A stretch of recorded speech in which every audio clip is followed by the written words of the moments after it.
Dan juga sudah hadir peserta kita, yaitu Ibu Pinkan Margareta, MC psikolog, merupakan dosen Fakultas Psikologi Ukrida, psikolog di Pusat Pelayanan Psikologi Ukrida, dan juga merupakan Kaprodi S1 Psikologi Ukrida.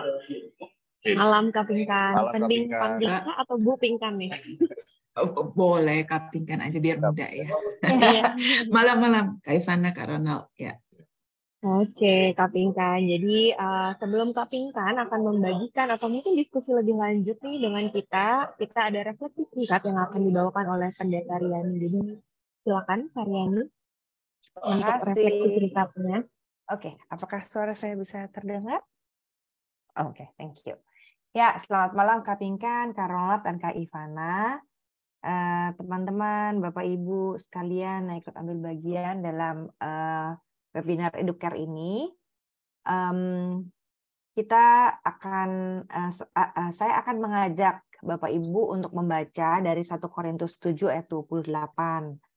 Firman Tuhan demikian, jika kamu memutuskan untuk menikah, hal ini bukan dosa. Gadis yang belum pernah menikah, jika ia menikah, bukanlah dosa. Tetapi orang yang menikah akan mendapat masalah dalam hidup ini. Jadi menarik sekali ayat ini, jarang sekali saya baca, bahkan hampir tidak pernah mengkhotbahkan ya, gitu ya. Tapi satu hal yang menarik adalah ini nggak bicara budaya patriarkal, walaupun di Alkitab syarat sekali dengan budaya patriarkalnya, maka ini bicaranya gadis ya, tapi laki-laki kan sebetulnya begitu juga ya. Jadi laki-laki perempuan kalau menikah dia bisa mengalami satu pengalaman hidup yang tentu saja bisa menakjubkan, tapi juga bisa dapat masalah dalam hidup, gitu ya. Dan tentu saja untuk teman-teman yang ikut ambil bagian dalam hidup berkeluarga, entah itu sudah menikah atau hidup dengan orang tua,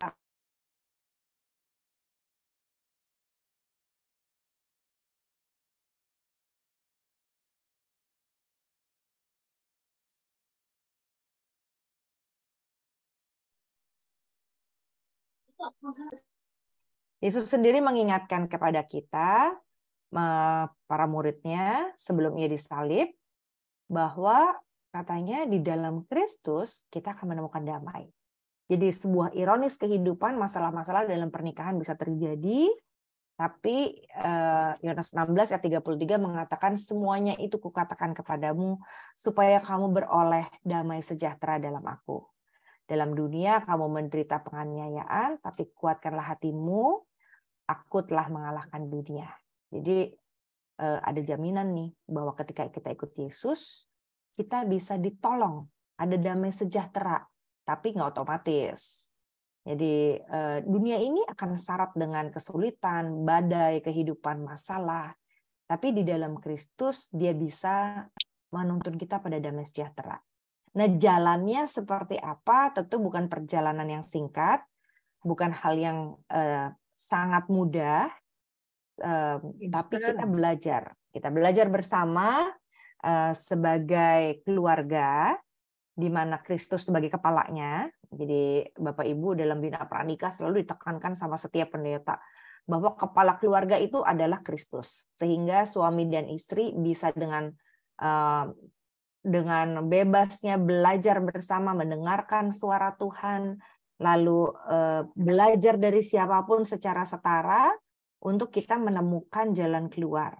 Nah, salah satu yang bisa kita juga pelajari bukan hanya dari buku, bukan hanya dari firman Tuhan, tapi juga dari para ahli. Nah, hari ini kita berkenalan dengan seorang ahli yang kita berdoa dan berharap kita berproses di dalam tanya jawab yang sebentar akan dilakukan supaya kita semua bisa juga belajar. Jadi Ibu Pinkan seorang psikolog yang akan mengajak kita untuk berpetualang dengan berbagai tanya jawab gitu ya bersama dengan Kak Ronald dan Kak Ivana. Semoga kita bisa belajar bersama. Jadi bukan hanya mengandalkan kuasa Roh Kudus. Buat apa mengandalkan kuasa Roh Kudus kalau nggak mau belajar? Dan buat apa belajar kalau kita nggak mengandalkan Kristus sebagai kepala dalam keluarga kita? Jadi selamat belajar Bapak Ibu.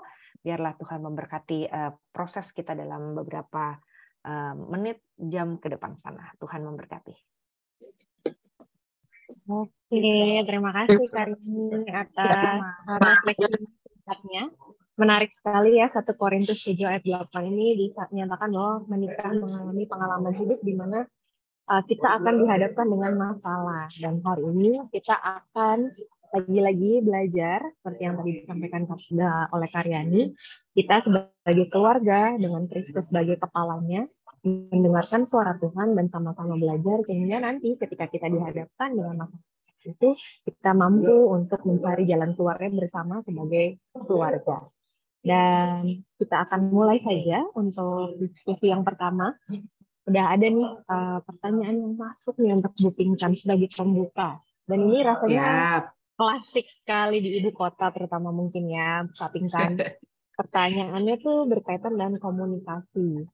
Konflik itu muncul karena suami istri nggak punya waktu nih Kak untuk komunikasi, misalnya karena susah ketemu, dua-duanya kerja, punya kesibukan dan tanggung jawab masing-masing di luar rumah. Nah, kira-kira gimana sih Kak caranya supaya kondisi ini tuh bisa ditangani? Ya, klasik betul sih. Dan buat kita yang ada di kota besar, Bapak Ibu semua, rata-rata mungkin di Jabodetabek ini berarti ya, Kak Ivana, Kak Ronald ya. Fakta bahwa waktu tempuh, jarak tempuh, kemacetan dan sebagainya itu kadang-kadang memang mencuri hal yang paling berharga sebenarnya dalam hidup kita, yaitu waktu ya, karena nggak pernah kembali. But anyway, gitu. Sebenarnya kita patut juga berinovasi ya, maksudnya berinovasi dengan adanya teknologi. Sebenarnya ini bisa menjadi tools untuk mengatasi. Contoh ya,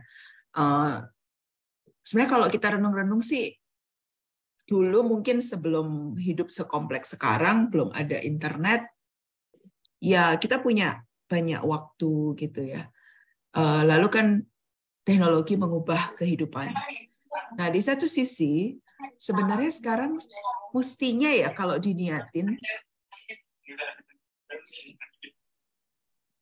Oke, saya unmute dulu. Sebenarnya sekarang tidak ada alasan untuk kita mengatakan, tidak ada alasan untuk kita mengatakan tidak bisa berkomunikasi. Karena kalau kita secara kaku menganggap bahwa komunikasi itu haruslah tatap muka misalnya gitu ya. Ya kita boleh jadi akan mati langkah ya dengan kondisi hidup di kota besar. Tapi dengan adanya misalnya ya sesimpel WhatsApp ataupun call video call minimal begitu, saya kira isu ini sebenarnya masih bisa di-tackle. Jadi untuk daily base secara rutin keep in touch ya. Jadi misalnya kalau katakanlah pagi hari berangkat bareng-bareng, oke. Habis itu siang kan kita bisa jam break just hi, how are you misalnya gitu ya, kayak sesimpel hal-hal yang are you okay, atau ya setiap pasangan punya lah ya cara masing-masing begitu, tapi kan at least pesannya adalah I remember you kan gitu ya, saya ingat kamu loh gitu. Lalu misalnya nanti malam hari mungkin sudah capek, sudah lelah, kadang-kadang komunikasi kan sebenarnya nggak harus yang sifatnya itu sangat intens terus ngomongnya berat kan, enggak ya. Like komunikasi itu hal bisa juga hal-hal kecil sebatas seperti misalnya udah di rumah kayak how's your day, gimana hari ini gitu ya. Sebenarnya menurut saya Kak Ivana dan Kak Ronald, mungkin yang lebih sering mencuri waktu kita bukanlah pekerjaan dan kesibukan. Kalau kita benar-benar mau refleksi ya. Tapi lebih kepada karena hal-hal yang saya nggak tahu sih, nanti Bapak Ibu yang hadir bisa menanggapi. Kadang-kadang yang mencuri itu sebenarnya justru ketika kita ada dekat secara fisik, tapi lalu kita saling menjauh karena masing-masing asik dengan gadgetnya. Gitu nggak sih? Jadi, sehingga kemudian orang terus bilang, ya nih kami sibuk, nggak ada waktu gitu ya. Beneran nggak ada waktu gitu kan. Sebenarnya kalau kita sungguh-sungguh mau merenungkan gitu, kadang-kadang waktu kita justru tercuri oleh hal-hal yang sifatnya itu tadi. Fisik kita dekat, tetapi kemudian kita menenggelamkan diri di dalam gadget kita atau di dalam hal lain. Jadi kalau ditanya bagaimana tipsnya supaya bisa tetap membangun komunikasi di tengah kesibukan hidup di kota besar gitu ya. Ya perlu ada komitmen untuk mencari waktu berkualitas ya, quality time. Masing-masing kita mungkin punya cara yang berbeda-beda.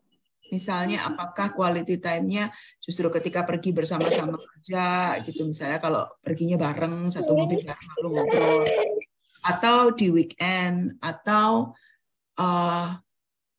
tergantung sih, ini nggak ada rumus pasti, tapi intinya yang saya bisa rumus pasti adalah memang harus ada komitmen untuk memiliki alokasi waktu prioritas bersama dengan pasangan. Nah itu. Jadi harus ada sih, itu memang harus dialokasikan. Kira-kira gitu sih Kak Ivana dan Kak Ronald. Bagaimana? What do you think? Iya sih Kak, kadang pengalaman pribadi dulu juga kita sering kadang sudah pulang kantor masing-masing, sampai di rumah tuh sibuk dengan gadget. Nah kadang gadget justru malah mendekatkan yang jauh tapi menjauhkan yang dekat. Jadinya kadang ya sibuk bersosial media ataupun juga WhatsApp atau berhubungan dengan orang di luar, tapi kita nggak punya waktu untuk komunikasi, bertanya hari ini kalian habis ngapain, ada kejadian apa. Nah itu yang akhirnya juga di kita juga kadang sempat jadi masalah juga sih, makanya ini jadi pertanyaan kita juga. Gimana sih kalau yang perbedaan waktu itu ya, memang akhirnya ya benar kata-kata juga, kita juga belajar buat mencari waktu di mana yang kira-kira habis pulang ya taruh handphone dulu sejam, kita ngobrol dan sambil bercengkrama sambil tahu oh hari ini ada apa, setelah itu baru boleh ada gadget time dan segala macam gitu sih Kak. True. Oke, mungkin kita bisa quick survey kali ya. Di sini kan udah mulai banyak nih pesertanya. Mungkin ada yang pernah mengalami hal yang sama, ada nggak yang dekat tapi ternyata karena gadget gitu ya, atau mungkin ada hal lain yang dipikirkan itu tuh jadi jauh dengan pasangan. Mungkin bisa kasih thumbs up atau mungkin kasih icon lainnya. Biar aku sama Ronald nggak merasa kita doang. Nggak merasa sendirian ya. Iya. Oke, menarik sih. Ini tuh ya tadi udah disampaikan lah ya sama Ronald, dan mungkin tadi ada beberapa poin yang bisa kita sama-sama catat, yaitu jadikan alat-alat teknologi seperti WhatsApp ataupun video call atau aplikasi lainnya untuk menyampaikan I remember you, message itu tetap nyampe bahwa kita ingat pasangan kita. Dan juga kalau memang bisa di akhir waktu, di akhir pekan ataupun juga kita cari hari tertentu yang udah dijanjikan gitu ya, berkomitmen bersama untuk meluangkan waktu. Oke, menarik. Tambahin nih Kak Ivana. Boleh, ada tips-tips teringat ya. Prinsip supaya kita sebagai pasangan itu tetap punya kehangatan rasa ya. Ada satu mekanisme rasio 5 dan 1 dan 5, 1:5. Gini. Untuk setiap kita sebagai manusia ini kan sebenarnya seperti punya bank emosi. Jadi perasaan kita itu sebenarnya seperti tabungan gitu ya. Dan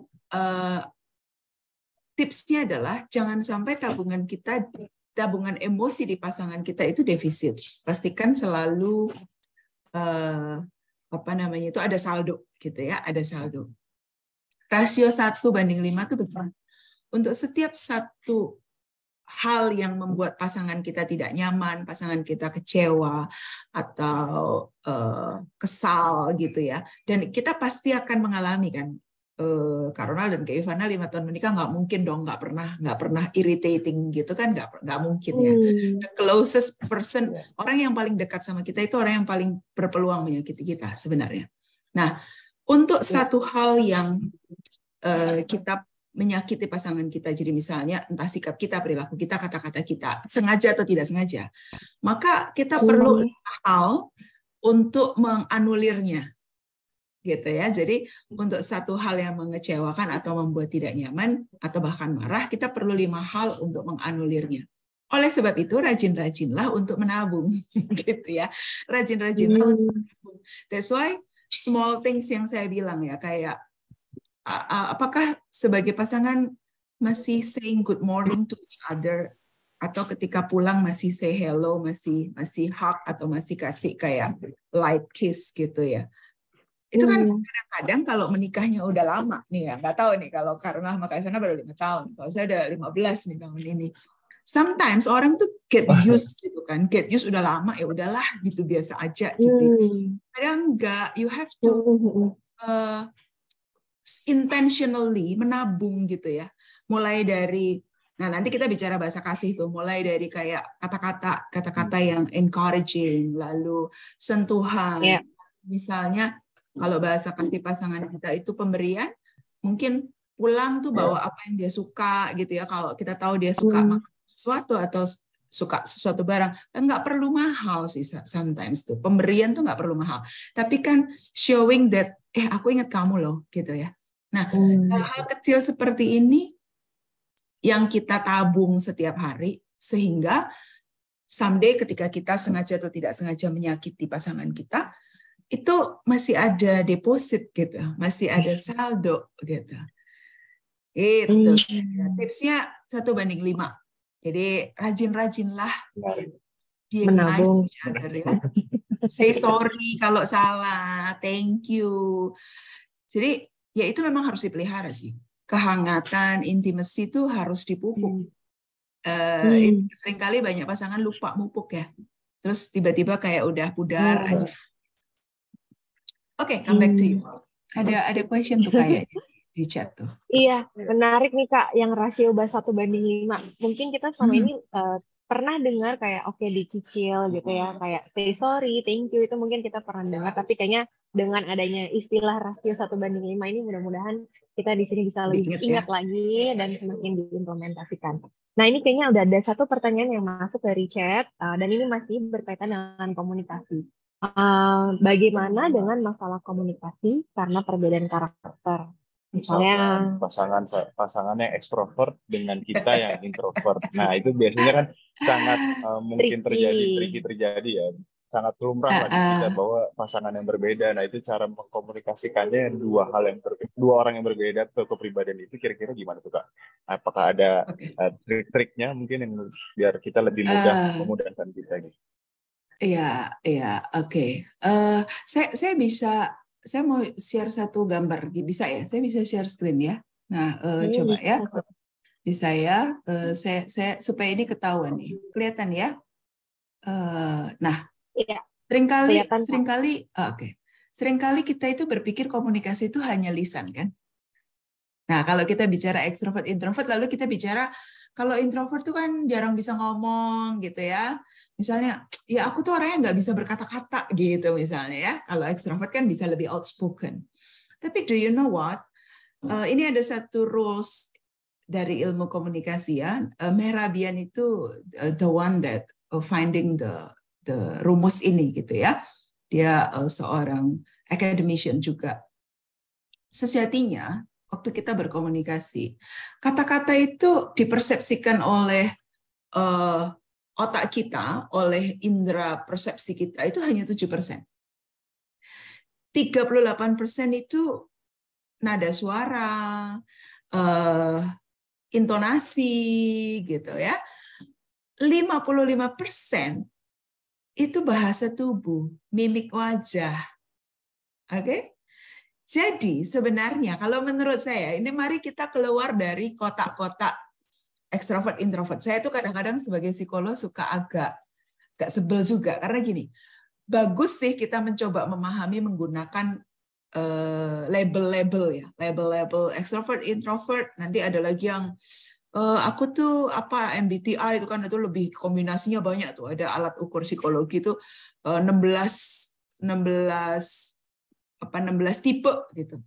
Kalau extrovert introvert masih 2, nanti ada yang 4, nanti ada yang 16 gitu. Nah, seringkali orang itu terjebak di dalam seperti self-fulfilling prophecy. Ya aku kan orangnya introvert, jadi itu aku tuh nggak bisa loh ngomong. Hati-hati di situ. Atau aku tuh orangnya memang ekstrovert. Jadi kalau marah ya aku tuh harus ngeluarin. Kalau enggak aku enggak lega, misalnya gitu. Hati-hati. You are what you think you are. Gitu ya. Kalau itu makanya tadi saya bilang kadang-kadang saya juga merasa sebagai psikologis tuh edukasi di internet dan sosial media tuh kadang-kadang tidak lengkap. Kategori-kategori kepribadian itu boleh sebagai ya kira-kira saya memang cenderung introvert, saya cenderung extrovert. Tapi growing up menjadi orang dewasa, behavior itu bisa dipelajari, komunikasi bisa dipelajari. Kok bisa, Kak? Lah itu buktinya ada Fakultas Ilmu Komunikasi dari S1 sampai doktor. Kalau nggak bisa dipelajari, ngapain ada itu, gitu ya. Nah, di dalam ilmu komunikasi, bukan cuman kata-kata. Nah, my point is, gini, kalau pasangan Anda misalnya tidak terlalu fasih dalam berkata-kata, coba belajar perhatikan bahasa non-lisannya. Sebenarnya kalau kita sudah lama hidup bersama ya, menikah ya, you will know kan, kayak mulai ngerti, oh kalau dia mulai begitu nih, gerak tubuhnya mulai nggak tenang, atau kok cemberut aja, ya this is something wrong, gitu ya. Semakin lama Anda hidup bersama, sejatinya kita itu pasti punya hints, apa itu hints tuh? Punya intuisi gitu ya, kita punya dugaan. Tentu perlu dikonfirmasi. Misalnya kita tanya, kok kamu 2 hari ini tidurnya nggak tenang ya? Aku kemarin lihat kamu gelisah gitu. Are you okay? Is there something that burden you? Nah, kan gitu, bisa ditanyakan begitu. Jadi saya ingin tunjukkan slide ini adalah jangan terjebak pada pemikiran bahwa komunikasi itu harus selalu dalam bentuk lisan, kata-kata. Sometimes, saya stop share dulu ya. Jadi ini tahu ya Bapak Ibu, manusia itu ternyata banyak observing loh sebenarnya lewat bahasa non-lisan. Anda punya kemampuan itu, kita punya kemampuan itu. Sering-seringlah peka. Jadi lihat gerak tubuh dia, lihat biasanya dia bangun pagi kok 2 hari ini dia bangunnya agak telat ya. Ada apa gitu ya. Jadi kalau menjawab pertanyaan tadi, nomor 1 menurut saya jawabannya adalah 1, jangan terjebak kepada pemahaman bahwa komunikasi hanya lisan. Komunikasi bisa dengan non-lisan. Lalu kedua, pakailah skill untuk bertanya, jangan sok tahu gitu. Seringkali karena kita hidup terlalu lama bersama, kita pikir, gua mah tahu banget dia tuh kalau begini pasti begini. You know what? Sometimes orang merasa tidak di-respect ketika kita sok tahu. It is better untuk konfirmasi, klarifikasi. Kenapa ya? Kok kamu 2 hari ini lebih pendiam ya? Atau semingguan ini kok kayak agak pendiam? Are you okay? Is there anything wrong? Gitu ya.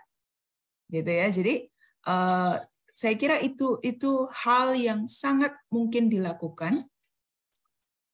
Gini, Bapak Ibu teman-teman ingat waktu kita kanak-kanak atau mungkin kalau lupa pas kanak-kanak, lihatlah anak kecil, anak TK itu ya. Curiosity-nya itu selalu ada kan. Kalau lihat apa-apa ditanyain. And you know what? Those kind of curiosity itu sebetulnya yang akan membuat kita bisa lebih memahami orang lain. Jadi keep curious, bukan kepo ya. Curious tuh kayak care, ingin tahu, dan kemudian latihlah skill untuk bukan judging, bukan assume, tapi observe and then confirm. Observe, confirm. Orang tuh kalau ditanya pasti senang kok daripada di label ya. Gitu. Segitu dulu deh, coba Kak Ivana sama Kak Ronald. Kayaknya tadi ada question lagi masuk. Oke Kak, thank you Kak. Jadi kalau aku boleh sum up sedikit ya Kak, tadi yang dari Kak Pinkan sampaikan terkait introvert dan extrovert, disarankan tidak terjebak dengan bagaimana sih komunikasi itu hanya lisan saja, tapi ternyata sebetulnya masih banyak kok hint-hint lain yang bahkan mungkin nggak perlu dikatakan gitu, tidak terucap. Jadi lebih baik diperhatikan juga bahasa non lisan dari pasangan kita sehingga kita lebih aware dengan kondisi pasangan, lalu dikonfirmasi dan mungkin bisa didiskusikan kondisinya apa, kayak gitu ya Kak ya. Ya. Oke, Ya. thank you Kak. Ini barusan ada masuk chat dari Pak Gunawan. Boleh saya konfirmasi ya? Iya, Langsung iya. dipraktekin. Boleh dikonfirmasi ya Pak Gunawan, maksudnya terganggu dengan kata-kata menyakiti dan sengaja. Di sini mengacu kemana ya Pak? Apakah mungkin tadi ada kalimat yang menyampaikan tentang poin ini, Pak?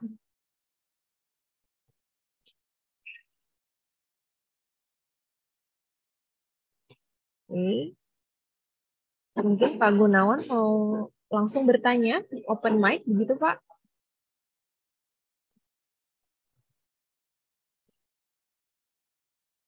Oke, belum ada tanggapan nih, Kak. Nah, sebentar, Jadi nanti ini kalau misalkan Pak Gunawan. baru bisa. Oh, oke. Silakan Pak. Baik, Pak. Oke, siap. Yang Gimana tuh, Pak? tadi dikatakan bahwa baik menyakiti dengan sengaja maupun tidak sengaja begitu ya. Saya pikir kok kata-katanya pemilihan diksinya nggak pas gitu ya. Maksudnya menyakiti dengan sengaja gitu jadi pertanyaan saya itu. Oke Pak. Konteksnya begini Pak. Boleh saya jawab Pak Gunawan? Ya silakan. Ya. Konteksnya begini Pak. Saya mengatakan begitu karena ketika namanya manusia ya Pak ya, pasangan gitu. Maksudnya konteksnya begini. Kadang-kadang pada saat kita sedang dikuasai oleh amarah atau emosi, kita bisa menggunakan kata-kata untuk dengan sengaja menyakiti karena mengekspresikan agresi amarah kita, gitu Pak. Dan kalau ditanya apa iya bisa terjadi, dari pengamatan saya paling tidak Pak ya, dari klien-klien yang konseling, ya bisa sih Pak. Ada pasangan yang gini, ketika dirinya dikuasai oleh emosi-emosi yang sifatnya marah, kecewa, karena dia merasa dia disakiti, maka cara membalas begitu ya, bisa jadi Pak. Dan menyakiti dengan sengaja ini dalam bayangan saya itu seringkali kata-kata sih Pak.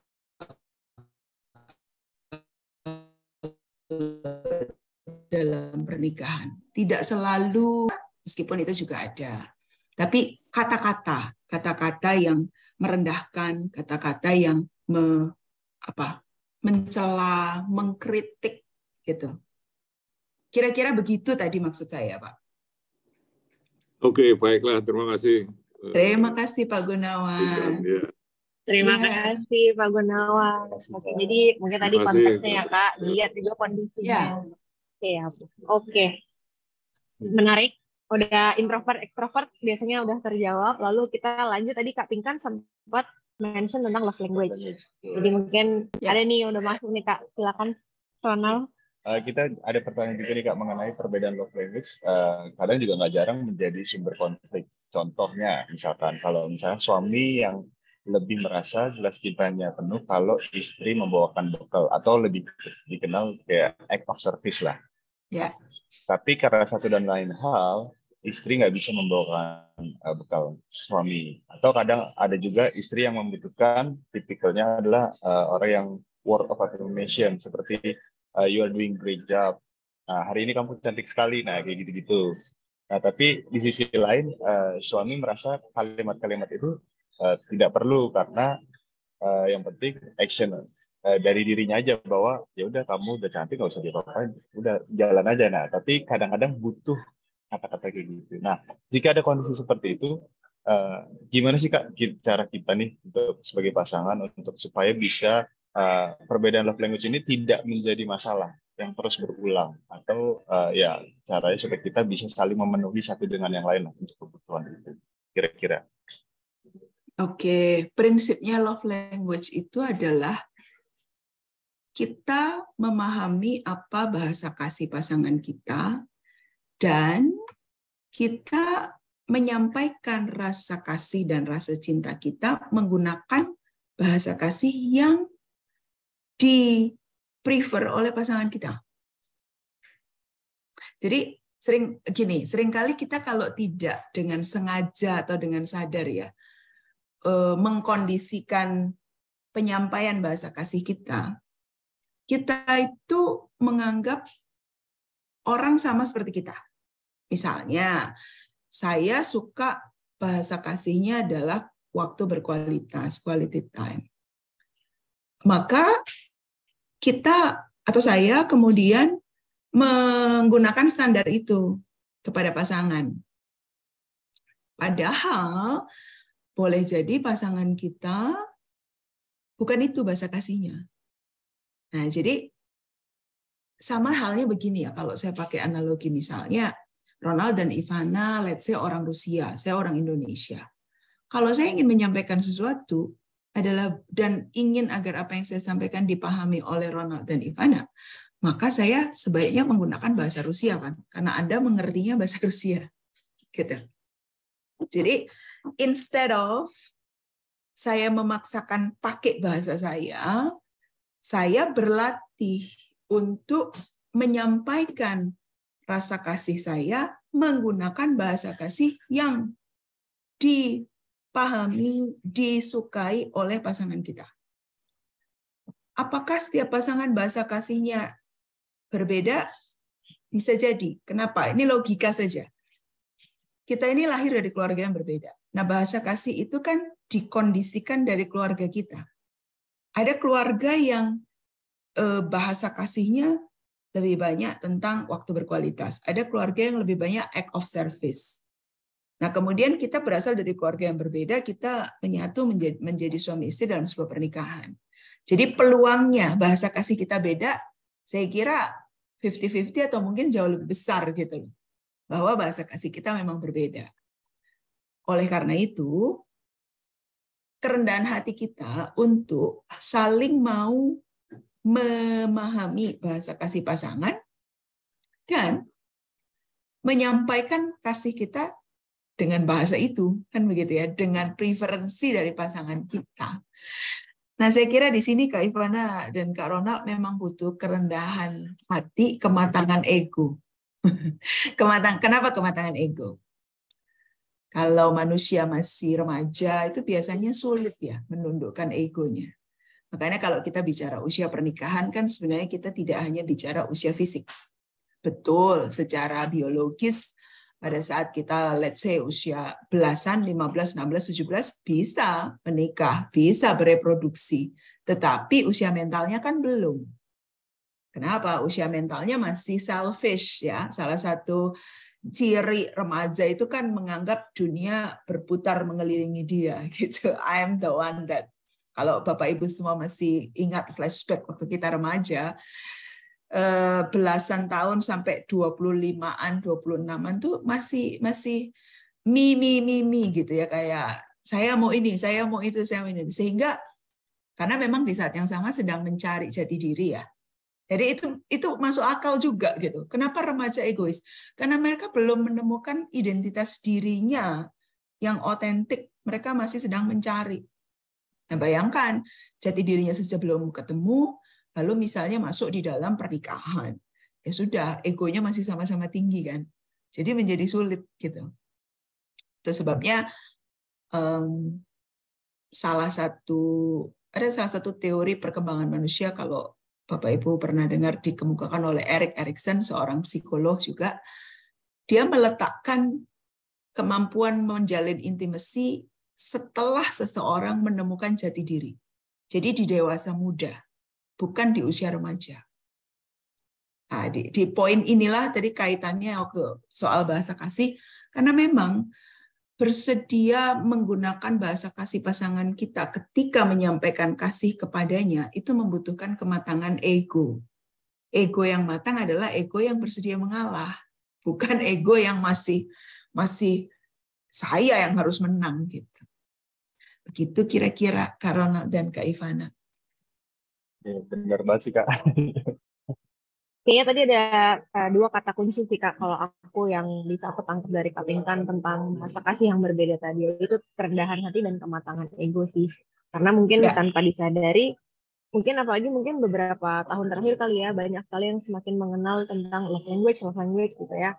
Tapi sebetulnya bagaimana mengimplementasikannya, terutama mungkin di dalam konteks berkeluarga, yaitu tadi masih ditemukan kesulitan-kesulitannya tersendiri, dan ternyata mungkin pegangan terhadap kerendahan hati dan kematangan ini yang harus terus harus terus bisa diasah. Betul. Oke, menarik. Ada mungkin yang mau bertanya sampai di sini sebelum aku dan Ronald yang melanjutkan pertanyaan yang sudah kita dapatkan? Mungkin kalau ada kakak atau bapak ibu sekalian yang punya unek atau mungkin pengen tahu tips-tipsnya, nah mungkin bisa di chat di kolom komentar ataupun bisa langsung WA. By WA bisa? Boleh, kalau ada WA-nya aku. Kalau enggak langsung ke chat di sini juga boleh. Atau open mic-nya juga boleh. Betul, bisa open mic juga langsung. Apakah ada? Coba kita cek ya. Mungkin ada yang ingin bertanya. Topiknya tadi masih seputar dari komunikasi nih, komunikasi. Tadi ada satu kalimat lagi nih, kalau misalkan nggak ada yang bertanya, berarti aku yang bertanya, karena tadi ada lagi nih kalimat dari Kapingkan yang nyambung nih sama poin berikutnya yang menurutku lumayan banyak juga jadi masalah gitu ya. Oh, ini ada. Bukan ini Kak Glenda. Kak Glenda mengajak. Oke. Ya. Tadi ada satu kalimat dari penjelasan Kapingkan yang menyinggung tentang perbedaan ya Kak, tentang bahasa kasih itu kan dikondisikan dari keluarga. Nah, dari keluarga ini kan banyak banget ya Kak,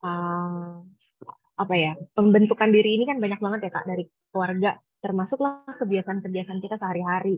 Misalnya nih, ada orang yang kalau habis mandi taruh anduk, ya udah taruh aja di mana aja, mau di kursi, mau di kasur, nggak akan ada yang marahin. Tapi ada juga di rumah lain atau di keluarga lain, itu nggak mungkin terjadi gitu, kayak handuk ya harus di tempatnya gitu ya. Terus kayak misalnya pintu kamar mandi, apakah setelah digunakan ditutup langsung atau mungkin ya udah dibiarkan aja terbuka, dan itu kan semua adalah kebiasaan yang bisa terjadi dan baru ketahuan dibentuk dari rumah dan ketahuannya waktu udah nikah nih Kak. Nah itu kan bisa jadi konflik juga ya Kak. Ini adalah isu mungkin yang kayaknya masalah pintu doang kok bisa sih jadi masalah gitu ya, atau mungkin masalah anduk doang kenapa harus ribut gitu ya. Nah kalau misalkan memang ada kondisi-kondisi kayak gini, adakah tips-tips dari Kapingkan gimana sih supaya pasangan tuh bisa saling mengkomunikasikan ya Kak? Oke, saya show satu slide juga ya. Ini prinsipnya dulu sebelum tips nanti. Ada 3 kunci keluarga itu bisa solid dan resilient. Resilient itu tahan banting. Jadi kalau kata resilient saya senang menganalogikan dengan bola karet. Bola karet itu kan ketika dilemparkan ke lantai ataupun ke dinding dia memantul. Kebalikannya itu seperti gelas ya, atau ya gelas lah, kristal. Kalau dilempar ke lantai atau ke tembok yang keras dia pecah. Nah, keluarga ini kan ketika kita menghadapi musim-musim kehidupan, pernikahan atau keluarga itu pasti akan melewati berbagai musim. Nah, apakah sebuah keluarga bisa resilient, bisa melenting gitu ya, bisa memantul ketika melewati masalah, dan bisa kukuh, kokoh? Ada 3, belief system, sistem keyakinan. Jadi apa sih nilai-nilai, keyakinan-keyakinan yang menjadi kesepakatan. Nah, disinilah kemudian peran, misalnya ya, kenapa sih kok disarankan untuk menikah yang kalau kita di Indonesia satu agama? Kalau saya menjawab dari kacamata profesional lebih gini, lepas dari batasan agama ya, kalau saya menjawab sebagai psikolog profesional, it is about belief system. Kalau belief systemnya berbeda dari agama yang berbeda atau budaya deh, gitu ya. Kalau di Indonesia ini kan kita sering berjumpa pernikahan antar budaya ya. Jadi misalnya satunya orang Jawa, satunya orang Ambon misalnya. Itu ada aja challenge-nya. Gitu. Perlu disadari bahwa perbedaan belief system itu akan merupakan sebuah challenge yang harus dikelola. Jadi kalau saya suka bilang gini, boleh nggak sih menikah beda suku, beda usia terlalu jauh, atau bahkan beda agama? Saya akan kembalikan gini, apakah Anda sebagai pasangan sudah menyadari, mengidentifikasi peluang-peluang, tantangan-tantangannya, kemungkinan-kemungkinan perbedaan belief system ini yang kemudian harus di-manage ya, harus dikelola. Kalau Anda cukup dewasa, Anda punya strategi mengelola, ya silakan. Seringkali yang saya temukan itu tidak benar-benar disadari, tidak benar-benar di being aware gitu ya, sadar betul dan kemudian melakukan sesuatu. Itu sistem keyakinan. Nah, yang kedua, pola organisasi. Pertanyaan tadi Kak Ivana sama Kak Ronald itu bicara soal pengorganisasian, pattern. Seringkali orang kalau di tempat kerja, di komunitas gereja, kita fasih ya, oh ya kita berorganisasi, kita mesti punya rules, kita mesti punya etika gitu.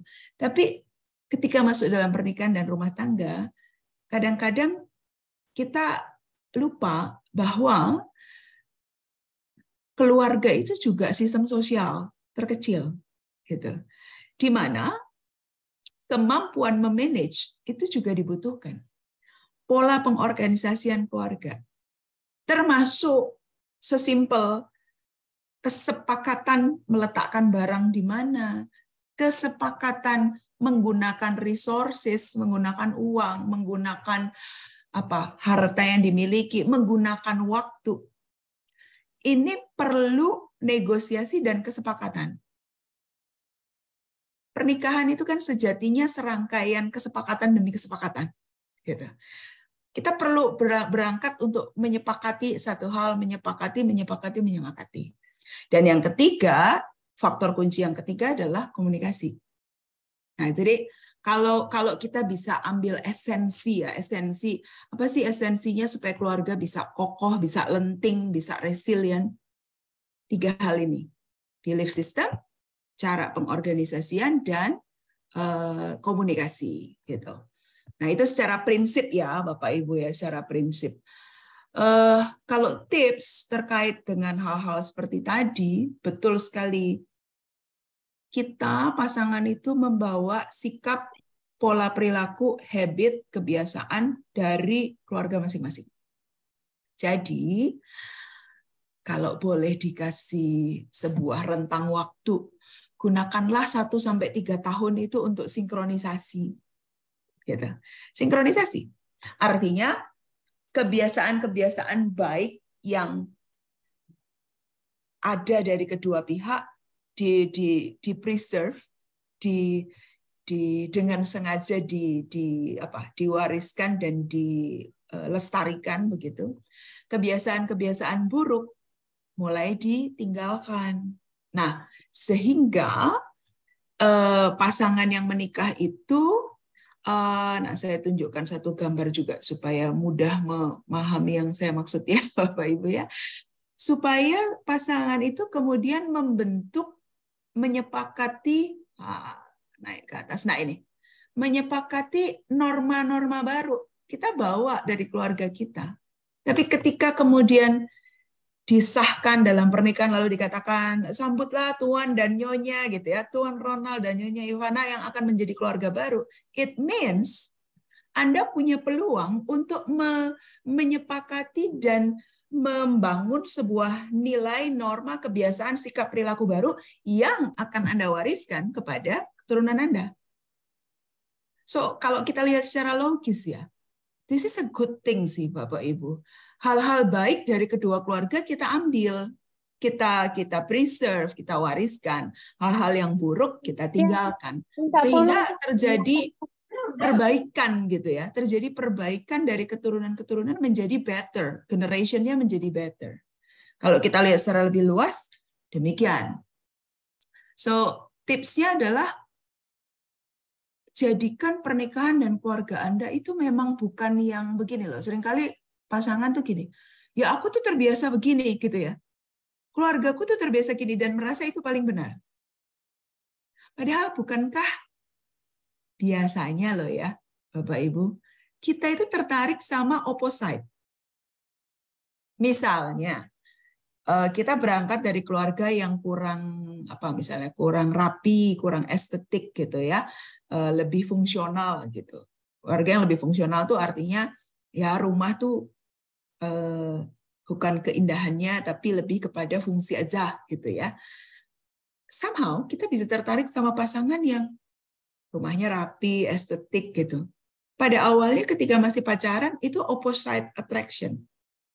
Tapi pada saat menikah itu jadi akar masalah, bikin konflik gitu ya. Mengapa?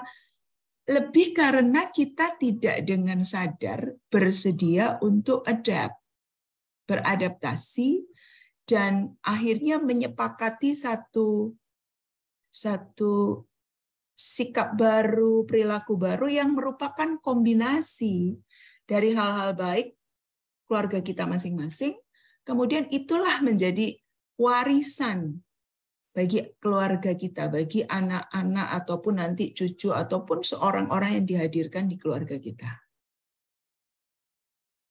Ya tipsnya begitu ya, kira-kira tipsnya adalah kesediaan untuk start build something new gitu in our family. Gitu. Oke, Kak. Thank you Kak Pinkan. Menarik juga ya, tadi ada dikasih tahu pilar-pilarnya. Mungkin kita juga agak baru ya. Baru tahu ada teorinya mungkin ya. Mungkin secara mungkin dilakukan tapi tanpa sadar bahwa itu ternyata ada teorinya gitu. Ada yang mendasari itu. Oke, jadi intinya adalah mari sepakati sikap dan perilaku baru sehingga merupakan nilai-nilai yang kita sama-sama ciptakan dan disepakati dan bisa dijalani bersama-sama juga. Ini analoginya mungkin bisa mirip kayak ini nggak sih Kak? Kalau misalnya kayak koper, masing-masing bawa satu koper ketika sebelum berkeluarga, tapi ketika mau masuk rumah baru cuma boleh bawa satu koper. Jadi hanya kita memilih-milih mana yang terbaik buat keluarga kita, itulah yang kita sepakati bersama dan menjadi poin yang kita pegang untuk kita wariskan nanti ke turunan kita yang baru. Jadi seperti itu kali kayak kira-kira bisa kayak gitu. Bisa Karona. Oke Kak, ini menarik juga nih Kak. Sambil masih menyambung juga Kak dengan pembahasan ini mengenai background keluarga yang berbeda juga mungkin berpengaruh. Nah, ini juga ada pertanyaan Kak yang baru masuk ke kita. Kira-kira gimana sih Kak kalau kita memiliki pasangan yang punya kebiasaan tidak mau langsung menyelesaikan konflik atau ketika sedang ada konflik antar pasangan cenderung untuk memilih diam sendiri daripada berantem berpikiran, tapi setelah itu tidak pernah diobrolin atau lebih memilih untuk flight seperti ya udah besok nanti tiba-tiba besok sudah bisa ngobrol lagi dan ngerasa baik-baik aja. Nah itu sebenarnya kayak gitu baik nggak sih Kak? Pertama, yang kedua apakah harus ada sebenarnya butuh closure ataukah memang harus dibicarakan supaya di kedepannya itu tidak memanggil, ibaratnya tidak call back lagi untuk masalah tersebut supaya ternyata belum selesai nih. Nah itu kadang-kadang kan bisa muncul kayak gitu Kak. Kira-kira untuk pertanyaan itu gimana? Ya, kita itu sebenarnya juga dibentuk cara kita menghadapi konflik ya. Itu juga ada pengaruh dari satu temperamen bawaan kita, itu genetik. Lalu kedua dipengaruhi juga oleh pola di keluarga asal kita, bagaimana cara menghandle masalah, menghandle konflik. Ada yang menganggap meniadakan. Jadi ada orang yang tadi contohnya ya, kalau ada masalah tuh dianggap nggak ada masalah. Jadi emosi yang sifatnya berbeda, tidak menyenangkan itu dieliminasi gitu. Udahlah nggak usah diomongin, gini. Kalimatnya begini. Aku tuh nggak senang ribut, udah nggak usah ribut. Ya udah kamu maunya apa terserah aja gitu ya, misalnya gitu. Ini perlu disadari bahwa seorang manusia yang punya pola penyelesaian konflik menghindar itu tidak datang tiba-tiba gitu. Dia bisa menjadi seperti itu di usianya yang 2 bulan atau 3 bulan juga karena ada pengalaman-pengalaman sebelumnya. Sebaliknya, misal pasangannya ternyata adalah orang yang kalau ada masalah harus diselesaikan saat ini juga dibicarakan, kalau nggak tidur nih gitu ya. Itu pun juga dibangun dan dibentuk oleh pengalaman sebelumnya kan. Nah, jadi kalau ditanya apakah itu baik boleh, tidak boleh, saya akan menjawabnya begini. Itu adalah fakta pasangan yang Anda nikahi, Anda pilih, dia datang membawa segenap keberadaannya berikut pengalaman-pengalaman masa lalu dia yang membentuk dia menjadi seperti sekarang. Oleh sebab itu, rentang 3 tahun pertama itu memang rentang biasanya 3-5 ya. 1 tahun masih terlalu cepat kalau untuk pernikahan. 3-5 itu memang masa untuk saling mengenal, saling beradaptasi, dalam konteks cara berkonflik pun saling belajar, kesepakatan menghadapi atau menangani konflik yang bisa diterima oleh kedua pihak. Jadi cari jalan di tengah gitu, cari ke tengahnya gimana nih. Makanya tadi saya katakan pernikahan itu serangkaian kesepakatan. Misalnya yang suami modelan tipe yang menghindar, yang istri modelan tipe yang harus selesai saat itu juga. Nah, kedua-duanya harus bersedia, perlu bersedia untuk agak ke tengah. Yang tadinya menghindar totally sama sekali, mengerti bahwa, oh, istri saya nggak bisa kalau digituin. Dia tetap harus dibicarakan supaya ada solusinya apa, kesimpulannya apa. Tapi saya nggak siap kalau misalnya berkonflik hari ini, lalu harus selesai hari ini. Oke, saya akan bilang ke istri saya, kasih saya waktu 1 hari ya, menenangkan pikiran. Besok pulang kerja kita beresin. Si istri yang biasanya saat itu juga harus dituntaskan, perlu bersedia untuk mengalah, menunggu 1 hari kan gitu. Tetapi kesepakatan kapan menyelesaikan ini loh perlu. Nah, ini contoh cara berjalan ke tengah gitu. Jadi saya kira Kak Ivana dan Kak Ronald, marriage itu ya tentang itu sih, tentang tidak lagi bersikukuh menjadi kita biasanya seperti apa, saya biasanya seperti apa, tapi menjadi kita seperti apa gitu. Kan saya menjadi kita itu. Kita ini gaya berkonfliknya kayak apa nih gitu. Dan ini hal yang perlu ditemukan oleh setiap pasangan. Tidak ada satu rumus yang bisa di copy paste untuk orang lain gitu. Yang bisa di copy paste adalah prinsip bahwa dua pihak perlu bersedia untuk mencari kesepakatan di tengah gitu. Kadang-kadang saya sih bilang ya jujur nggak selalu 50-50. Kadang-kadang nih ada kalanya suami mengalah lebih banyak kali ini gitu. Tapi next time maybe istri yang mengalah lebih banyak gitu. Ya idealnya 50-50 ya. Cuman realitanya kadang-kadang enggak. Depends on situasi juga kan. Siapa yang saat itu rentang kesabarannya lebih banyak begitu kira-kira. Sehingga bisa saling bergantian untuk memaklumi. Hal baiknya ya sebenarnya Kak Ivana dan Kak Ronald. Kalau tadi Ibu Pendeta mengatakan, ya pernikahan bawa masalah. Tapi sebenarnya, sama halnya seperti kalau orang berolahraga angkat beban, semakin besar bebannya, semakin otot yang terbentuk makin banyak. It's the same.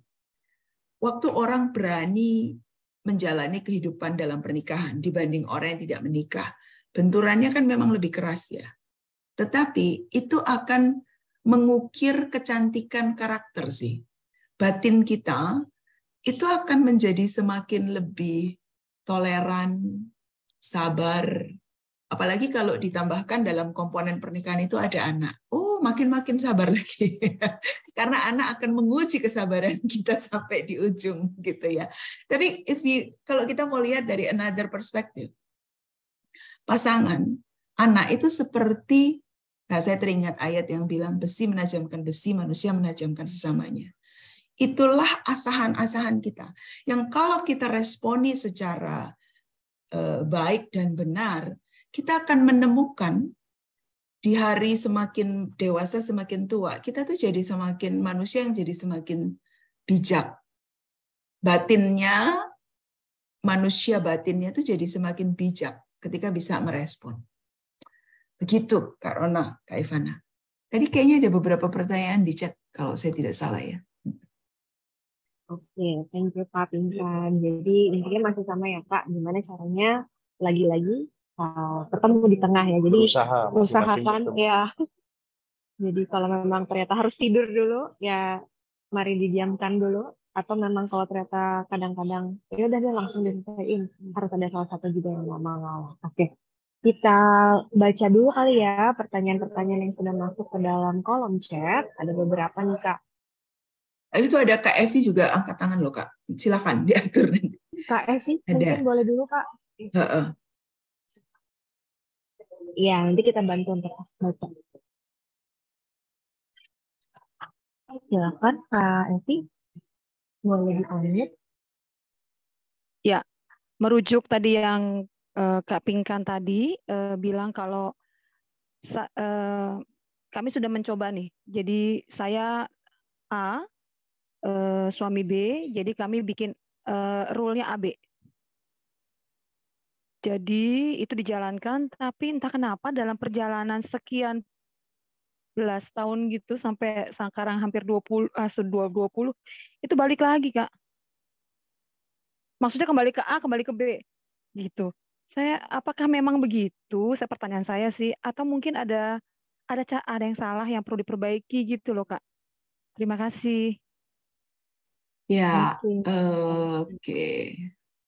Saya akan coba jawab dengan menunjukkan sesuatu ya, Kak Evi. Aish, oke. Kenapa dia? Saya ingin menunjukkan. Nah, kita juga perlu belajar mengidentifikasi ya. Ada hal-hal yang atau perbedaan-perbedaan atau masalah itu yang bisa solvable, bisa diselesaikan. Ada yang perpetual. Perpetual tuh yang memang sangat mendasar. Dan ini kemudian mau tidak mau solusinya adalah diterima saja. Tidak bisa diubah. Kita lihat dulu yang solvable. Masalah-masalah solvable itu yang biasanya bersifat situasional gitu ya. Tentang topik tertentu tidak ada makna khusus di baliknya. Misalnya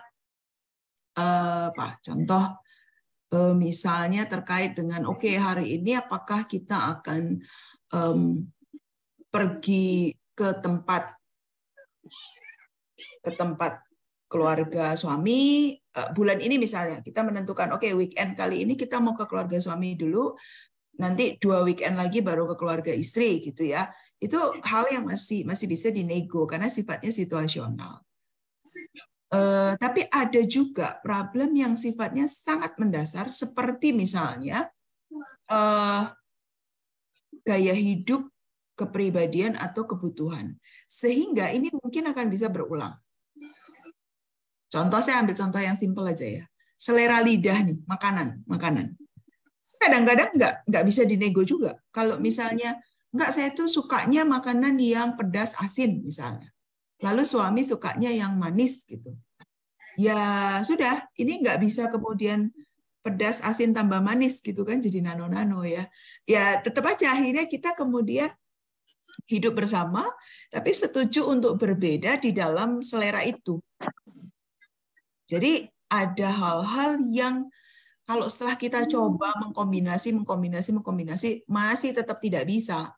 Oke, berarti pada bagian itu apakah bisa kita sepakat untuk tidak sepakat, tapi tetap saling menghormati, menghargai dan hidup bersama.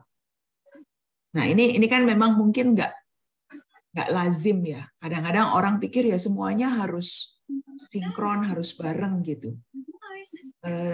Tapi manusia itu terlalu variatif ya, Bapak Ibu ya. Terlalu variatif dan terlalu kompleks. Sehingga kadang-kadang, kalau saya ilustrasikan dengan lingkaran, pernikahan itu nggak sepenuhnya lingkarannya klop begini loh.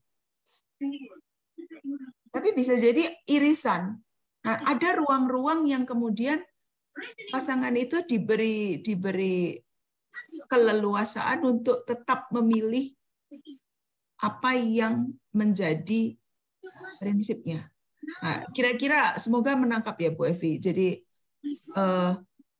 toleransi sih akhirnya. Kata kuncinya di toleransi. Nah, yang perlu kita jaga, jangan sampai permasalahan yang perpetual sifatnya itu tidak bisa di-manage sehingga atau salah ditangani sehingga kemudian menjadi duri dalam daging. Ini banyak pasangan yang kemudian maksa ya, problemnya perpetual, lalu maksa harus jadi sama, yang terjadi akhirnya situasi relasinya kemudian tidak lagi comforting, tidak lagi menyenangkan. Saya kasih contoh, tidak semua pasangan bisa, contoh klasik ya, tidak semua pasangan bisa hidup bersama mertua. Nggak bisa dipaksa loh kalau pada titik tertentu.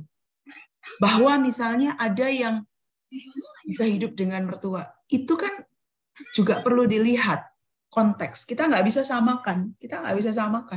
Saya menemukan beberapa pasangan yang mau diapain juga nggak bisa gitu loh. Kalau nggak bisa, ya lebih baik apa? Sepakat untuk tinggal berjauhan, tetapi masih rukun gitu. Daripada dipaksa satu rumah, tapi malah terus-menerus perpetualnya tadi nggak selesai ya, kemudian jadi konflik yang berkepanjangan dan akhirnya menimbulkan luka yang kronis gitu, luka hati yang kronis. Nah, untuk setiap pasangan, masalah apa yang menjadi perpetual itu beda-beda. Kita nggak bisa samaratakan, kita nggak bisa copy paste. Kira-kira begitu, Kak Evi. Apakah Terima kasih Kak Pinkan. Berarti ini perpetual kayaknya ini. Terima kasih. Kata kuncinya kalau sudah begitu toleransi. Ya, toleransi dan sepakat atau tidak sepakat ya. Terima kasih Kak Pinkan. Terima kasih Kak Evi. Silakan. Oke Kak Pinkan. Ini kayaknya nyambung sedikit ya. Jadi boleh ya kita lanjut sedikit. Kan tadi mungkin karena ada sebutan tentang tinggal bersama mertua, jadi muncul nih pertanyaannya. Kadang-kadang permasalahan yang timbul dalam pernikahan itu kan bukan hanya karena faktor suami ataupun faktor istri, tapi juga bisa jadi faktor orang ketiga ataupun bahkan keluarga kayak mertua atau kakak ipar dan lain sebagainya. Nah, kalau misalkan itu terjadi, apakah ada nih tips dari Kak Pinkan supaya kita semua yang hadir di sini bisa dengan bijak kali ya menghadapi itu, untuk menjaga perasaan juga, dan kira-kira ada solusinya untuk kita supaya tidak berkonflik dengan orang pihak ketiga ini gitu Kak, dalam suatu masalah. Tips yang paling prinsip adalah pasangan itu perlu jadi satu tim. Contoh, kalau misalnya bicara relasi dengan orang tua atau kakak adik pasangan masing-masing gitu ya. Kadang-kadang dalam pilihan kata, kita tanpa sadar itu sudah meletakkan posisi. Contoh ya, misalnya hamba mertua deh gitu. Kalau kita masih punya kedua orang tua, masih ada papa mama. Sesimpel gini, sejak menikah, maka sebaiknya kita mulai begini, oh ini papa kita, mama kita. Instead of papaku, mamaku, gitu kan ya. Karena penempatan posisi itu sebenarnya berpengaruh kepada bagaimana cara kita memperlakukan. Jadi tips pertama untuk berelasi dengan keluarga besar adalah pastikan bahwa Anda sebagai suami istri itu satu tim. Jangan kemudian mengambil pihak. Ya, mengambil, karena kan ya pernikahan kan dua menjadi satu membentuk keluarga baru kan. Nah, yang di luar sini ini kan adalah circle di luar keluarga inti. Oleh sebab itu, yang akan jadi masalah kalau begini, ini pasangan kemudian mulai memihak nih ke keluarga sini gitu kan. Nah, kalau sudah begini repot, positioning-nya sudah tidak lagi tepat. Ya, kita gitu, pasangan suami istri, oke, isunya apa nih? Baik mau dari pihak keluarga besar istri maupun keluarga besar suami, ini menjadi keluarga besar kita, gitu. Keluarga besar kita, dan memang faktanya Bapak Ibu di Indonesia ini, ya menikah itu kan menikahi keluarga ya.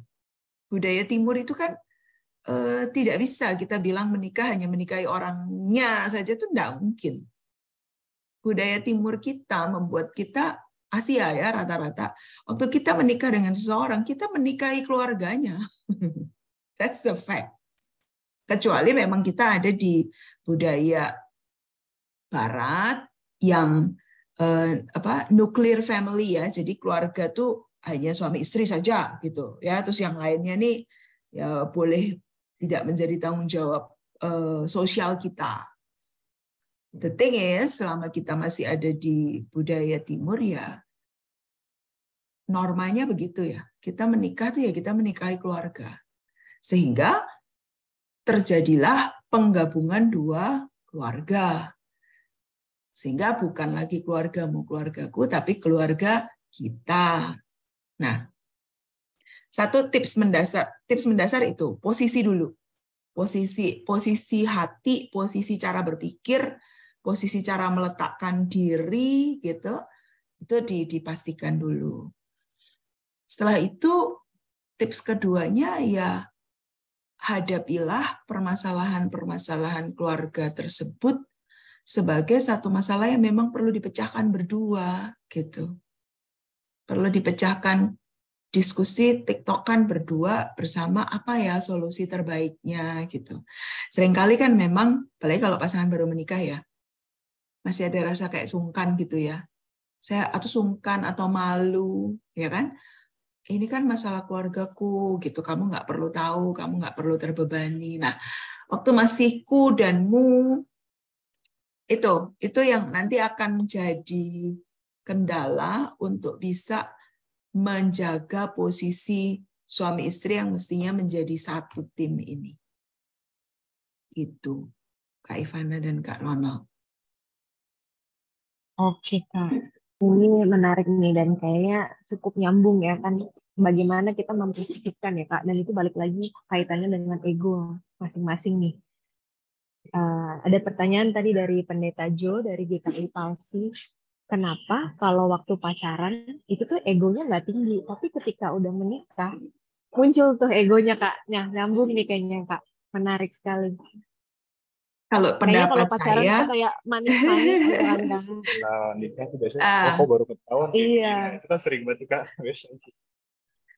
Kalau dalam hemat saya Pak Pendeta, bukan egonya nggak tinggi, tapi egonya tertutup oleh cinta romansa.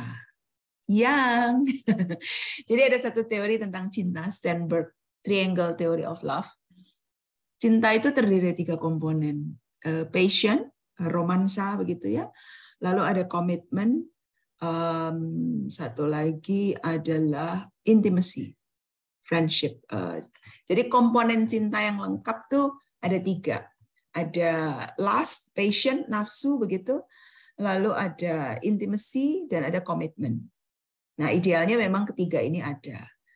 Tetapi dalam relasi antar manusia atau antar pasangan, biasanya pada saat pacaran itu yang masih menguasai dan menggelora ini ya, apalagi kalau pacarannya bukan karena dijodohkan gitu ya, memang karena tertarik satu sama lain, yang masih menggelora dan mewarnai adalah passion, romance gitu. Yang kemudian setelah masuk dalam pernikahan, realita hidup masuk kan, kenyataan hidup, perbedaan karakter, tinggal bersama, tanggung jawab finansial, masalah keluarga besar, reality hit gitu. Nah, realita ini kemudian membongkar selimut romansa tadi gitu ya. Selimut romansa mulai tergugah dan oke, gitu. This is the real life. Jadi bukan egonya yang bagaimana-bagaimana, tetapi romansanya yang masih kuat gitu, sehingga egonya masih tertutup ya, terbungkus oleh cinta yang romansa tadi, dan akhirnya mentoleransinya besar sekali. Tapi begitu reality hit, problems datang, tantangan datang, romansanya mulai berkurang nih kadarnya gitu ya. Mulai berkurang, ya itulah akhirnya yang tersisa, biasanya ini ujiannya adalah komitmen dan juga intimacy. Intimacy itu kalau dalam kata lain tuh friendship love ya. Makanya ada lagu apa itu Lucky I'm in love with my best friend. Sebenarnya pasangan kita ada baiknya adalah our best friend juga, the closest friend. Karena nanti growing old itu kan romansa makin pudar ya, karena secara biologis juga perempuan masuk masa menopause, laki-laki meskipun tidak ada menopause tapi juga fungsi-fungsi biologisnya juga bisa menurun. What's left then? Commitment and friendship love. Gitu. Jadi actually kalau kita lihat secara natural biology ya natural skemanya begitu gitu. Sehingga menjawab pertanyaan tadi ya pada saat pacaran sih memang bunga-bunga cinta itu ya yang masih mewarnai sehingga toleransinya besar sekali. Begitu kira-kira Kak Ivana dan Kak Ronald.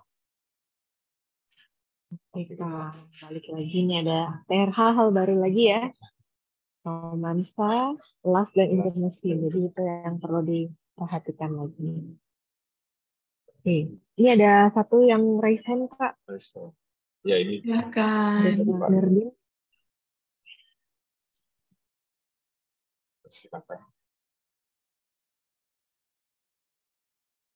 Boleh di-unmute, Pak. Oke. Ininya malah mati. Ya. Oke. Terima kasih Ivana dan Ronald. Kapingkam itu tadi saya menyinggung masalah yang mempengaruhi pernikahan itu ada masalah apa namanya pohon keluarga ya, ego atau psikologi dari kebiasaan daripada sebelum kita menikah. Ini ada sesuatu yang menarik. Ya mungkin juga saya rasakan juga ya, satu pengalaman dari pengalaman pribadi. Sepanjang dalam kurun waktu perjalanan itu kan seringkali bahwa ada sesuatu, salah satu contoh ada dua hal. Masalah pendapatan antara suami dan istri. Ya. Nah, bisa saja dalam perjalanan itu dulu masih dua-duanya menghasilkan, gitu kan, jadi satu. Tapi ketika salah satu tidak menghasilkan, misalkan karena pandemi kemarin, kemudian kena PHK, suami malah yang tidak menghasilkan, ya kan? Itu juga salah satu problem yang menjadi satu masalah. Ya, itu satu. Yang nomor duanya itu adalah misalkan si suami itu kena persoalan penyakit misalkan, sehingga dia tidak boleh angkat-angkat barang yang berat lah, seperti itu ya. Nah ceritanya mau jalan-jalan lah, dan jalan-jalannya nggak 1 hari 2 hari, itu bisa sampai 2 minggu misalkan kan. Itu persoalan itu ternyata juga muncul juga di situ ya. Suami nggak boleh angkat berat, yang namanya suami seharusnya kan dia yang mengangkat koper dong. Tetapi itu satu persoalan, kalau 1 hari 2 hari mungkin sang istri masih bisa tersenyum gitu ya sambil ngangkatnya. Tapi kalau udah seminggu dia balik itu jadi problem juga buat sehingga akhirnya mempengaruhi satu suasana di dalam apa namanya yang tadinya kita mau happy selama 2 minggu itu jadi masalah. Kira-kira gimana itu apa namanya cara mengkonsultasikan atau mengatasinya gitu supaya itu kira-kira Kak Ingan. Ya.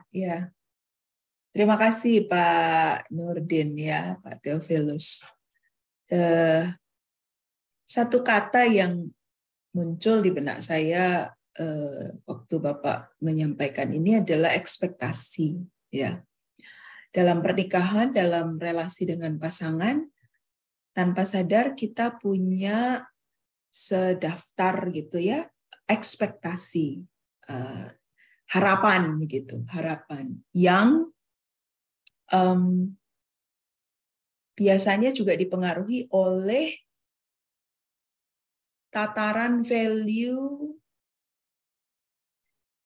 yang pernah masuk di dalam struktur sikap cara berpikir kita, gitu. Struktur cara berpikir kita. Contoh tadi seperti yang kalau Pak Nurdin katakan, pada umumnya laki-lakilah yang menjadi pencari nafkah utama, misalnya gitu ya. Penghasilannya harus lebih besar.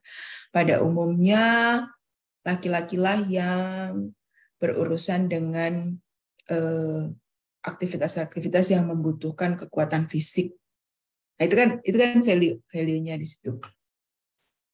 Yang tadi kalau istilahnya Bu Pendeta di awal, ya patriarki sekali gitu ya. Nah, jadi kalau ditanya bagaimana cara mengatasi situasi itu, satu hal yang pasti dalam kehidupan itu sejatinya adalah perubahan, kan? Kenyataan bahwa hidup tidak konstan, bahwa hidup itu bisa ada hal-hal yang tidak dalam kendali kita, seperti tadi ya, PHK atau sakit kondisi fisik. Ini sebenarnya yang perlu untuk disadari oleh pasangan, bahwa kita perlu punya fleksibilitas menyesuaikan ekspektasi kita dengan situasi realita yang kita hadapi. Dan bahwa tidak selalu value atau sebuah cara berpikir yang kita telah gunakan bertahun-tahun itu tepat untuk dipertahankan. Kalau alasannya solid, contoh, suami tidak bermaksud mengabaikan tanggung jawabnya untuk mencari nafkah, tapi memang karena satu situasi tadi ya, PHK atau pandemi, sehingga untuk beberapa waktu dia tidak bisa seperti biasanya. Nah, ini kan membutuhkan kebesaran hati, fleksibilitas cara berpikir untuk seorang istri bisa melihat bahwa oke, enggak apa-apa, ya memang bukan suamiku tidak bertanggung jawab, tetapi ada situasi di luar dirinya yang membuat dia ada dalam posisi sekarang. What can I do? Apa yang bisa aku lakukan untuk bisa membantu suamiku melewati fase ini, gitu ya. Sama juga kalau soal sakit fisik gitu. Saya tadi membayangkan, ya pilihannya kan kalau istrinya kuat mengangkat, beberapa hari sebenarnya kan nggak jadi masalah, asal tidak terlalu peduli apa kata orang, gitu ya Pak ya, tidak terlalu peduli apa kata orang. Lalu pilihan kedua adalah jika dalam perjalanan itu ada tenaga yang bisa membantu gitu, misalnya kalau di airport ada porter, ya kita keluarkan sejumlah biaya untuk dilakukan oleh porter kan gitu. Artinya ada alternatif faktual yang sebenarnya bisa. Hanya menurut saya Pak ya, kadang-kadang yang lebih sulit justru mengubah ekspektasi itu loh. Karena kita terlalu terkristal. Harusnya, nah itu, suamiku harusnya, istriku harusnya gitu. Kita kadang terjebak sama itu Pak. Ada satu konsep yang belakangan ini banyak dibicarakan, kalau Bapak Ibu pernah dengar, growth mindset versus fixed mindset. Fixed mindset itu, jadi di dunia ini orang-orang tuh bisa dipetakan menjadi dua pola pikir. Orang yang pola pikirnya fix, tertutup, fix itu tetap ya, menetap. Ada orang yang pola pikirnya itu bertumbuh, growth mindset. Nah, tadi yang saya katakan, kalau kita terjebak kepada harusnya, nah gitu, mestinya, nah itu jangan-jangan kita memang terkondisi menjadi orang-orang dengan fixed mindset. Tapi kalau kita ingin agile, istilahnya orang sekarang ya, gesit, agile, fleksibel, cobalah kita lihat esensinya. Sebenarnya patut nggak sih dipermasalahkan? Kalau memang situasi faktualnya demikian, ya sudah, kita cari solusinya bersama. Gitu Pak Nurdin.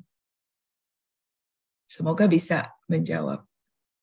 Menjawab sekali. Karena itu yang tadi saya menarik adanya masing-masing memahami, beradaptasi menghadapi kenyataan ya.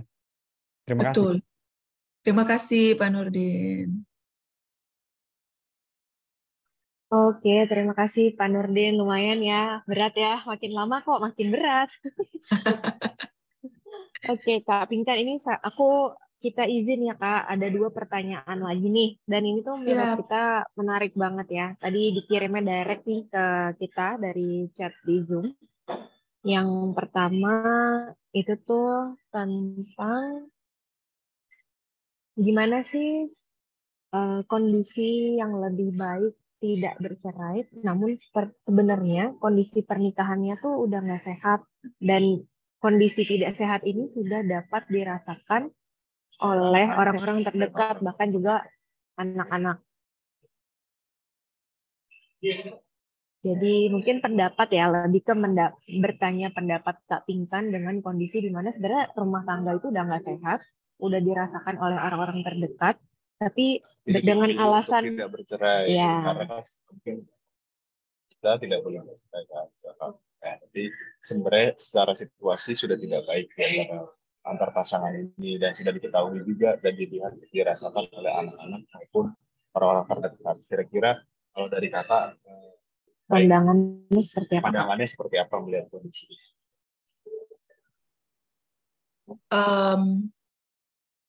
Ini agak sulit menjawabnya karena memang harus dilihat case-nya ya. Tapi tentu kalau kita berbicara pernikahan Kristen, memang perceraian bukanlah opsi yang tersedia. Kan gitu dulu. Kalau kita bicara belief system pernikahan Kristen, maka sekali kita masuk dalam pernikahan, sedapat mungkin ya mautlah yang memisahkan kita. Akan tetapi, ada situasi-situasi tertentu yang saya kira juga kasuistik ya, sifatnya kasuistik, nggak bisa digeneralisir. Memang harus dilihat apakah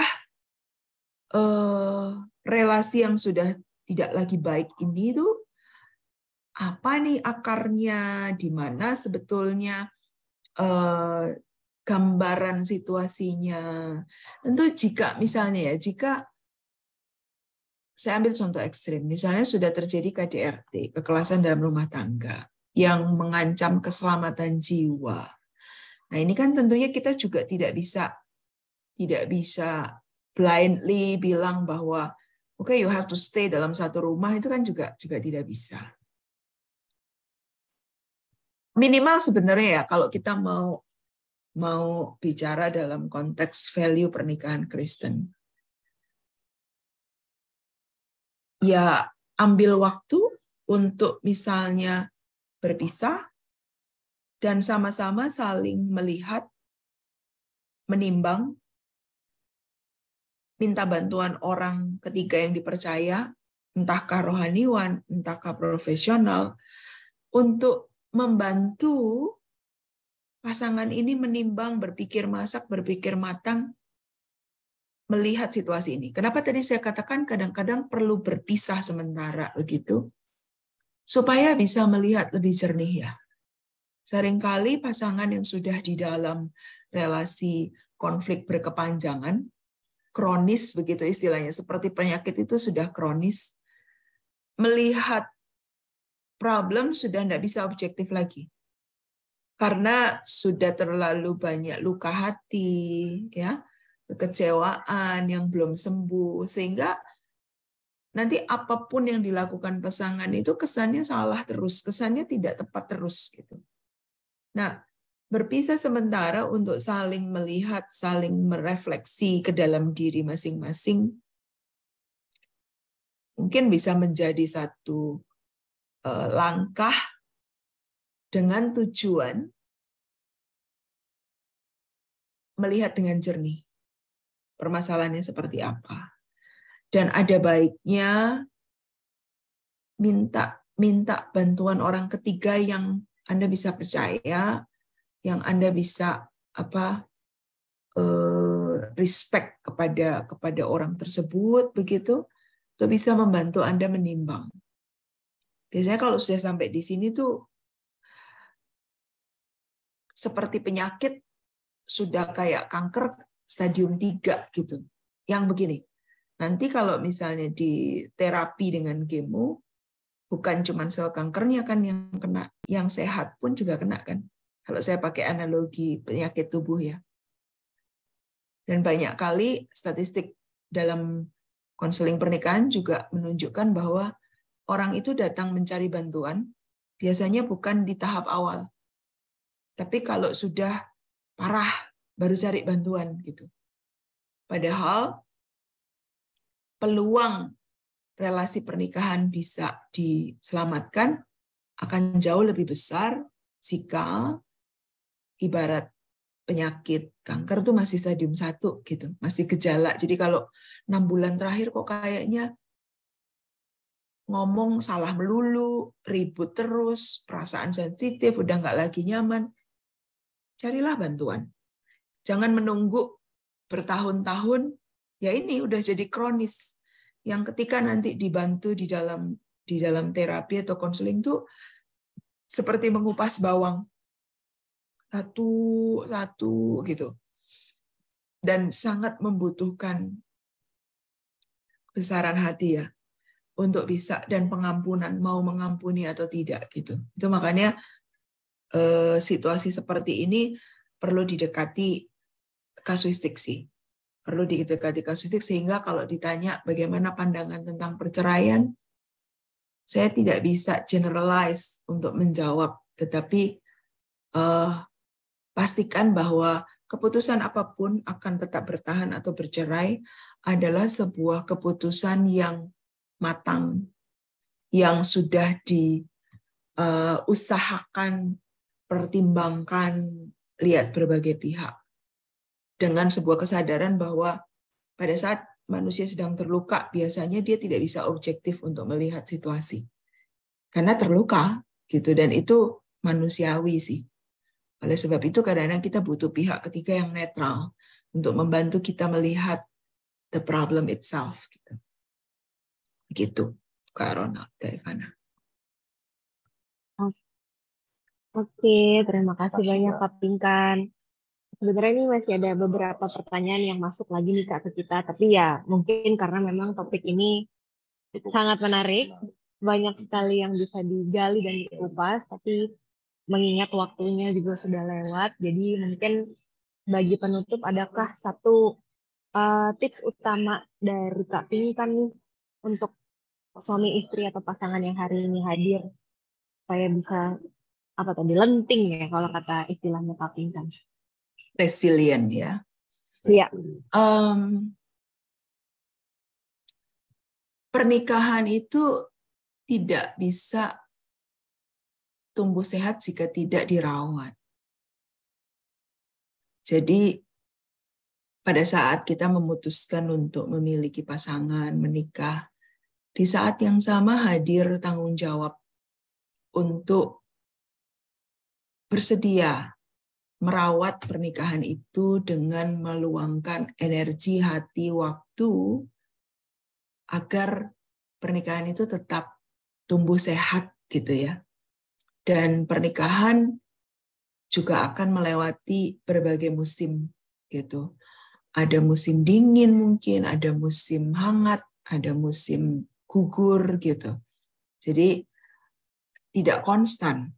Kita perlu menyadari bahwa kehidupan bisa menghadirkan situasi-situasi yang membuat pernikahan kita juga teruji ya dengan isu-isu yang kita hadapi.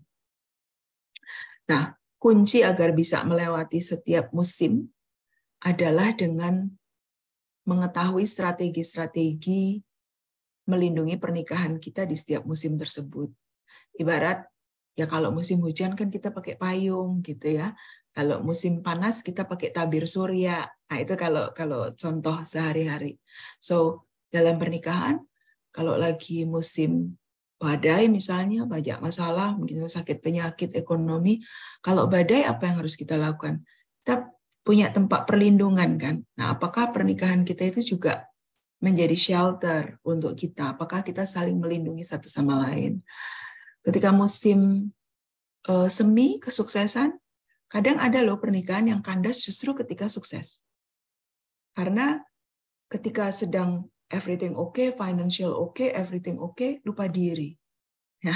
Pada saat musim panas, mesti pakai tabir surya loh supaya tidak terbakar, ya kan? Mesti tetap tahu batasan-batasan, jangan terbawa kepada kesuksesan lalu lupa diri. Nah, kesadaran itu ya, Kak Ivana dan Kak Ronald, bahwa pernikahan sendiri itu perlu dirawat. Nggak cuma anak yang perlu dirawat gitu, tapi pernikahan itu sendiri perlu dirawat. Seringkali orang fokus hanya kepada anak, lupa bahwa the marriage itu kan covering anak sebenarnya. Happy marriage, happy parents, happy child. Seringkali kita fokus hanya kepada anak, kita lupa merawat home-nya, rumahnya kita lupa rawat. Jadi Bapak Ibu Saudara, berapapun usia pernikahan kita, pernikahannya perlu dirawat, dipupuk, dinourish supaya tetap hangat, tetap menjadi rumah cinta buat kita, dan kita tetap bisa berlindung di rumah cinta itu sampai maut memisahkan. Begitu Kak Ronald, Kak Ivana, Bapak Ibu sekalian, terima kasih atas atensinya. Mohon maaf jika ada hal yang kurang berkenan. Selamat malam. Malam. Terima kasih Kak Pinkan, super. Terima kasih banyak Terima ya Kak kasih. Pinkan. Tadi Terima kasih. ada terakhir ya Kak Pinkan bilang, ayo kita rawat bersama-sama nih keluarga kita. Nah, ada satu kegiatan nih yang aku yakin dan kami Ronald juga udah pernah ngerasain ya, yaitu Weekend Pasutri. Kak Mira mungkin mau sampaikan apa sih Weekend Pasutri? Dan aku yakin banget ini tuh ada kaitannya dengan apa yang tadi udah disampaikan. Ya, sama kayak kata Kak Pinkan, berkomitmen dan sama-sama mau nourish. Dan mungkin salah satunya adalah melalui WEP. Silakan Kak Mira. Halo, selamat malam. Thank you ya Ibu Kapingkan. Udah bagus banget tadi, sudah cukup komplit. Tapi saya di sini mewakili Komisi Keluarga dan Weekend Pasutri dari GKI Pondok Indah. Mau info untuk Weekend Pasutri yang akan diadakan tahun ini di 2023. Itu akan diadakan di 31 Agustus, 1 dan 2 September. Jadi 2 malam ya. Kak Ronald dan Kak Ivana masih ingat ya sesi WEP waktu di sana? Kita mungkin namanya bukan WEP ya dulu Pak. Tapi bisa ingat lah kurang lebih kegiatannya kayak apa. Sama sih tempatnya. Jadi Weekend Pasutri ini memang khusus retreat untuk couples. Hanya suami dan istri yang bisa join. Jadi kalau untuk yang punya anak, anaknya jangan dibawa dulu. Karena kalau lihat judulnya aja udah quality time for couples. Ini bagian dari tadi yang Kak Pinkan share untuk nourish. Jadi harus belajar terus tentang komunikasi dan selalu memberi pupuk satu dengan yang lainnya gitu. Nah ini ada kesempatan yang sangat baik gitu ya di Kinasi tanggal sampai 1-3 September. Nah nanti kita akan bersama-sama di sana belajar bersama untuk lebih deep lagi terutama tentang komunikasi gitu. Untuk yang mau ikut bisa DM ke saya atau bisa scan QR di sini juga atau bisa ke Kak Glenda juga untuk tanya-tanya tentang informasi ini. So far untuk retreat ini memang terbatas untuk di 25 pasang saja gitu supaya memang bisa fokus, dan saat ini sudah mencapai ya 60-70% pesertanya.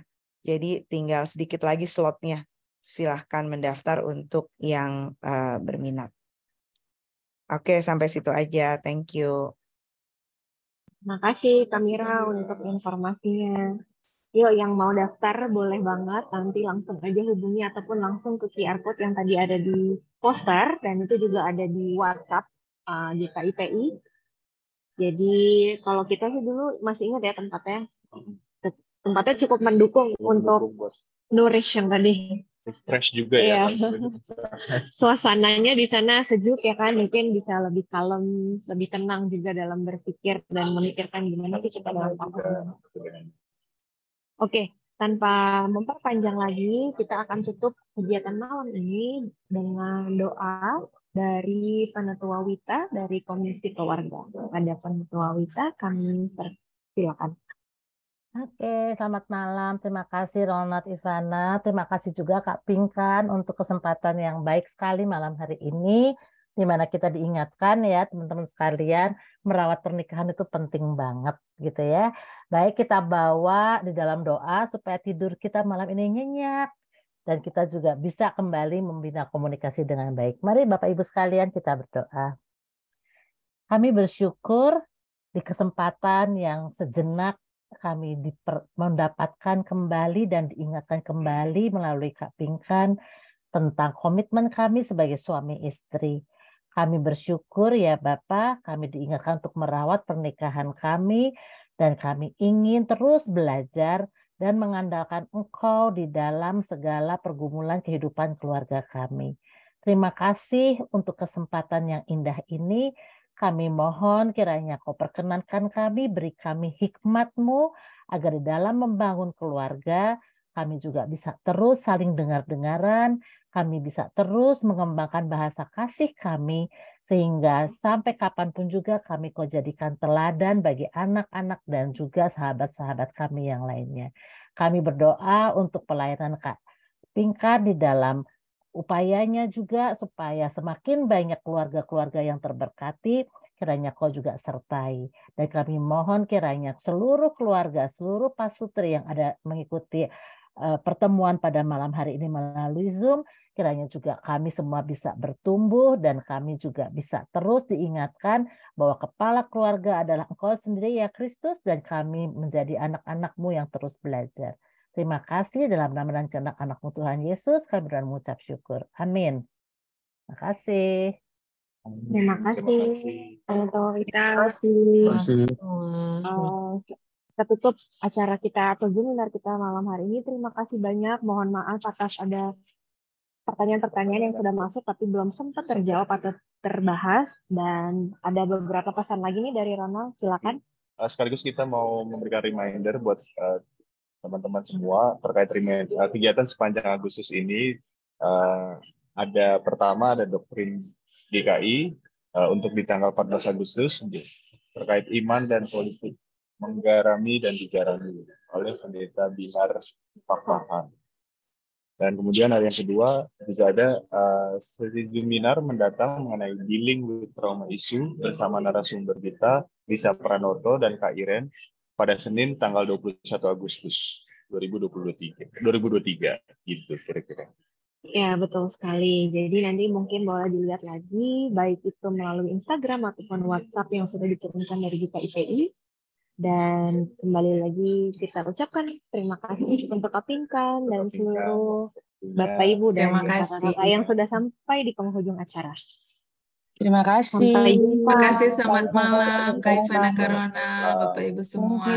Selamat istirahat. Mari Kamira.